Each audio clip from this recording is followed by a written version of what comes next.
Hi friends, మనం previous వీడియోలో వీరేశలింగం అనంతయుగంలో భాగంగా గురజాడ అప్పారావు గురించి తెలుసుకున్నాం. ఈ వీడియోలో మనం గిడుగు రామ్మూర్తి మరికొందరు గురించి తెలుసుకుందాం. నా ఛానల్ని మొదటిసారిగా చూస్తున్నట్టుగైతే సబ్స్క్రైబ్ చేసుకొని లైక్ చేయండి ఫ్రెండ్స్. అలాగే కమ్యూనిటీ ట్యాబ్లో ఓపెన్ చేసి డైలీ 5 క్వశ్చన్స్ అప్లోడ్ చేస్తాను ఫ్రెండ్స్, వాటిని ఆన్సర్ చేయండి. ఇంకా టాపిక్లోకి వెళ్ళిపోదాం. టాపిక్లోకి వెళ్ళిపోయే ముందు ప్రీవియస్ వీడియోలో గురజాడ అప్పారావు గురించి చెప్పుకున్నాం కదా ఫ్రెండ్స్, ఈ పాయింట్ ఒకటి యాడ్ చేసుకోండి. ఇతను మరణించిన తర్వాత జీవించడం ప్రారంభించాడు అని దేవులపల్లి కృష్ణశాస్త్రి వ్యాఖ్యానించారు. ఇది ఒక పాయింట్ యాడ్ చేసుకోండి ఫ్రెండ్స్. నెక్స్ట్ వచ్చేసి గిడుగు రామ్మూర్తి గురించి. ఈయన వ్యవహారిక భాష ఉద్యమ పితామహుడు అని చెప్పుకుంటాం. వ్యవహారిక భాష అంటే వాడుక భాష, మనం ప్రజెంట్ యూజ్ చేస్తున్న భాష ఉద్యమ పితామహుడు. సవర భాషకు లిపి కనుక్కున్నాడు అండ్ వాటికి డిక్షనరీ ఒకటి తయారు చేశాడు ఫ్రెండ్స్. తెలుగు అనే ఒక పత్రికను స్టార్ట్ చేశాడు. నవ్య సాహిత్య పరిషత్ అనే ఒక సంస్థను కూడా నడిపాడు. ఈ రెండింటి ద్వారా ఈయన యొక్క వ్యవహారిక భాషను ప్రచారం చేశాడు. నెక్స్ట్ రావు బహదూర్, ఖైజర్ ఈ హింద్ అనే బిరుదులు కూడా ఉన్నాయి ఈయనకి. వ్యవహారిక భాషను ఈయన యొక్క వ్యవహారిక భాషను వ్యతిరేకించిన వాళ్ళు కూడా కొంతమంది ఉన్నారు. వాళ్ళ మెయిన్ కుక్కొండ వెంకటరత్నం, ఇటువంటి వాళ్ళు. జనవాణి అనే ఒక పత్రిక ద్వారా తాపి ధర్మారావు స్టార్ట్ చేస్తాడు. ఈ వ్యవహారిక భాష ప్రచారం చేశారు. నెక్స్ట్ ఈయన ఒక బుక్ రాస్తాడు friends, a memorandum on modern Telugu అనే ఒక బుక్ను రాస్తాడు. గ్రాంధికవాదాన్ని ప్రోత్సహిస్తూ, అంటే వ్యవహారిక భాషకి ఆపోజిట్గా దాన్ని వ్యతిరేకిస్తూ ఉన్నవాళ్ళు గ్రాంధికవాదం ప్రోత్సహిస్తూ, వ్యవహారిక భాషను వ్యతిరేకిస్తూ, ఈయనకు వ్యతిరేకంగా పరావస్తు చెన్నై సూరి, జయంత్ రామయ్య పంతులు ఇటువంటి వాళ్ళు గ్రాంధిక ఉద్యమాన్ని నడుపుతారు.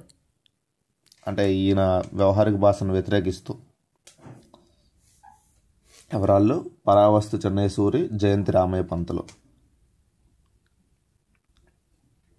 గిడుగు రామ్మూర్తి వ్యవహారిక భాషను ప్రోత్సహిస్తూ కొన్ని పత్రికలు, జనవాణితో పాటు కొన్ని పత్రికలు ఉన్నాయి, మరి కొన్ని పత్రికలు, వీటిని కూడా చూద్దాం. శ్రీపాద సుబ్రహ్మణ్య శాస్త్రి ప్రబుద్ధాంధ్ర పత్రిక, నవ్య సాహిత్య పరిషత్, ప్రతిభా పత్రిక, గురజాడ రచించిన కన్యాశుల్క నాటకం కూడా ఈ వ్యవహారిక భాషలోనే వేశారంట ఫ్రెండ్స్. సభాస స్వగృహం వంటిది అని వ్యాఖ్యానించారు. ఎవరు అంటే గిడుగు రామ్మూర్తి. నెక్స్ట్ వచ్చేసి చిలకమర్తి లక్ష్మీ నరసింహ గురించి తెలుసుకుందాం. ఈయన కేశవ చంద్రసేన్, ఎంజి రాండే అనే వాళ్ళు ఇన్స్పిరేషన్ ఈయన్ని. కేశవ చంద్రసేన్ అంటే మనము ప్రీవియస్ వీడియోస్లోకి వెళ్తే ఫస్ట్ వీడియోలో అనుకుంటా, ఈయన దక్షిణ సాంఘిక సామూహిక ఇటువంటి ఉద్యమాలని దక్షిణ భారతదేశం ప్రచారం చేసింది కేశవ చంద్రసేన్. వీటి గురించి అవగాహన కల్పించింది. నెక్స్ట్ ఎంజి రాండే గురించి చూసుకుంటే, ఈయన కందుకూరు వీరేశలింగానికి ఒక బిరుదిస్తాడు. అదేంటో మీరు కామెంట్ సెక్షన్లో కామెంట్ చేయండి ఫ్రెండ్స్. వీళ్ళిద్దరూ ఈయనకి ఇన్స్పిరేషన్. నెక్స్ట్ హరిజనుల కోసం రామ్మోహన్ రాయ్ అనే ఒక స్కూల్ను కూడా, పాఠశాలను కూడా స్థాపిస్తాడు. హరిజనుల పిల్లల కోసం రామ్మోహన్ రాయ్ అనే పేరుతో ఒక పాఠశాలను కూడా స్టార్ట్ చేస్తాడు. ఈయన రచనలను ప్రోత్సహిస్తూ ఆర్థిక సహాయం చేస్తారు ఎవరంటే సత్యవోలు కర్ణం గున్నేశ్వరరావు అనే అతను ఈయన రచనలను ప్రోత్సహిస్తూ ఆర్థిక సహాయం చేస్తాడు. నెక్స్ట్ చిలకమర్తి కొన్ని నాటకాలను రచిస్తాడు ఫ్రెండ్స్. వాటిని కీచక వధ, గయోపాఖ్యానం, నరకాసుర వధ ఈయన రచించిన నాటకాలు. ఈయన నవలలో చూసుకుంటే రామచంద్ర విజయం, హేమలత, అహల్యబాయ్, గణపతి. ఈ హేమలత, అహల్యబాయ్, రామచంద్ర విజయము ఈ నవలలు ఏవైతే ఉన్నాయో ఇవి అప్పట్లో బహుమతి కూడా వచ్చాయి. దీనికి వ్యాసాల పోటీల్లోని వీటిల్లోని బహుమతులు కూడా వచ్చాయి.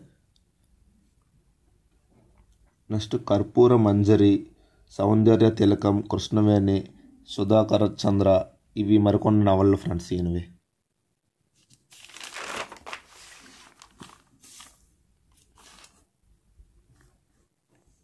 నెక్స్ట్ వచ్చేసి చిలకమర్తి లక్ష్మీ నరసింహ స్టార్ట్ చేసిన కొన్ని పత్రికలు. 1907లో దేశమాత, 1906లో మనోరమ. ఈ 2 పత్రికలు చాలా ఇంపార్టెంట్, గుర్తుపెట్టుకోండి ఫ్రెండ్స్. నెక్స్ట్ భరతఖండం చక్కని పాడియావు అనే గేమ్ ఒకటి ఉంది కదా, దీన్ని ఈయన బిపిన్ చంద్రపాల్ పర్యటనలో భాగంగా రాస్తాడు. ఈయన మేనకోడలైన దువ్వూరి సుబ్బమ్మ పాడుతుంది ఈ పాటను. నేషనల్ మూవ్మెంట్లో భాగంగా బిపిన్ చంద్రపాల్ పర్యటిస్తాడు ఆంధ్రకి. అటువంటి సమయంలో ఈయన ఈ పాట రచిస్తాడు. ఆయన మేనకోడలైన దువ్వూరి సుబ్బమ్మ పాడుతుంది. నెక్స్ట్ ఆంధ్రదేశపు తొలి గీతం అని కూడా అనొచ్చు. తొలి గీతం హిందువులారా ఎన్నాళ్ళి గతి. దీన్ని కూడా ఈయన చిలకమర్తి రచిస్తాడు. నెక్స్ట్ ఈయన తొలి తెలుగు కవి. నెక్స్ట్ ఈయన బిరుదులు వచ్చేసరికి ఆంధ్రుల అందకవి, ఆంధ్ర స్కాట్, చతుర కవి, స్థానిక షేక్స్పియర్ అని అంటాము. ఈ బిరుదులు కూడా గుర్తుపెట్టుకోండి. నెక్స్ట్ వచ్చేసి త్రిపురరేణి రామస్వామి చౌదరి. ఈయన యజ్ఞయాగాలను, కర్మకాండాలను ఖండిస్తాడు. మతాలు, కులాలు, పాపుణ్యాలు ఇవి ఏమీ లేవని అంటాడు. ఇవన్నీ నమ్మకండని. నెక్స్ట్ శాసన ఉల్లంఘన ఉద్యమం, మనము నేషనల్ మూమెంట్లో భాగంగా శాసన ఉల్లంఘన ఉద్యమం అని ఉంటుంది కదా, ఈ కాలంలో వీరగంధం తెచ్చిన వీరులు ఎవరో తెలపండి అనే ఒక మంచి గీతాన్ని కూడా రచిస్తాడు. ఒక ఉప్పు డిపో మీద ఎదురు తిరిగి దాన్ని కొల్లగొట్టుకొని వచ్చి ఆ ఉప్పుని తీసుకొని వస్తాడు ఫ్రెండ్స్. తీసుకొచ్చి ఈ పాట రచిస్తాడు, ఈ పాట పాడతాడు. నెక్స్ట్ ఈయనకు వచ్చే బిరుదులు, త్రిపురరేణి రామస్వామి బిరుదులు కవిరాజు. నెక్స్ట్ ఈయన రచనలు చూసుకుంటే కోని, సూతపురాణం, శంభూక వధ ఈయన రచనలు ఇవి. అంతే ఫ్రెండ్స్. నెక్స్ట్ కొండా వెంకటప్పయ్య గురించి మనం తెలుసుకుంటే దేశభక్త, శాసన ఉల్లంఘన ఉద్యమంలో కూడా ఈయన మొదట డిక్టేటర్గా పనిచేస్తాడు. గాంధీజీ సబర్మతి ఆశ్రమంలో కొంతమందిని, ఒక్కొక్క స్టేట్ నుంచి కొంతమంది ప్రతినిధులను తీసుకొచ్చి వాళ్ళకి ట్రైనింగ్ ఇస్తాడు. జంబూసర్ అనే ప్లేస్లో జంబూసర్ అనే ప్లేస్లో ట్రైనింగ్ ఇస్తాడు. ఆంధ్ర నుంచి కొండా వెంకటప్పయ్య అనే అతన్ని వెళ్తారు. నెక్స్ట్ ఈయన ఆంధ్రోద్యమం, ఈయన రాసే బుక్కులు గుర్తుపెట్టుకోండి ఫ్రెండ్స్. కొండా వెంకటప్పయ్య ఆంధ్రోద్యమం, సృష్టి విచారం, స్వీయ చరిత్ర, ఈయన యొక్క స్వీయ చరిత్ర.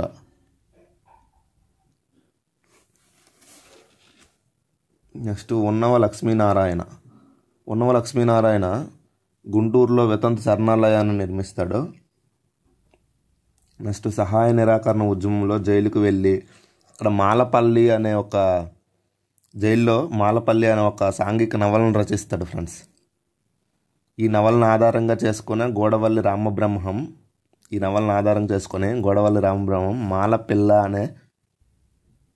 మాలపిల్ల అనే సినిమాను తీస్తాడు.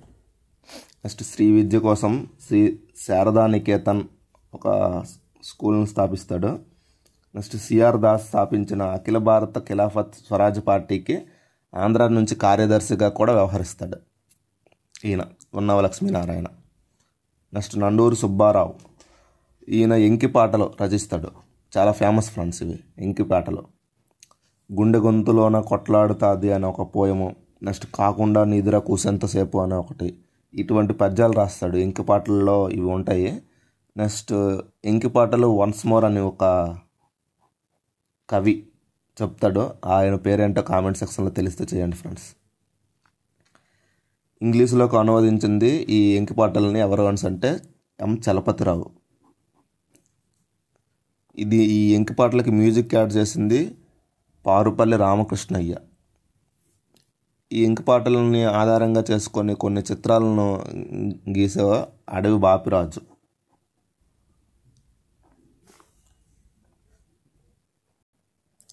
ఫ్రెండ్స్, నెక్స్ట్ వీడియోలో మనం ఆంధ్రాలో జాతీయ ఉద్యమం గురించి ఏ విధంగా జరిగింది, ఎవరెవరు పాల్గొన్నారో వారి గురించి డీటెయిల్గా తెలుసుకుందాం ఫ్రెండ్స్. నా ఛానల్ని సబ్స్క్రైబ్ చేసుకొని లైక్ కొట్టండి ఫ్రెండ్స్. Bye friends.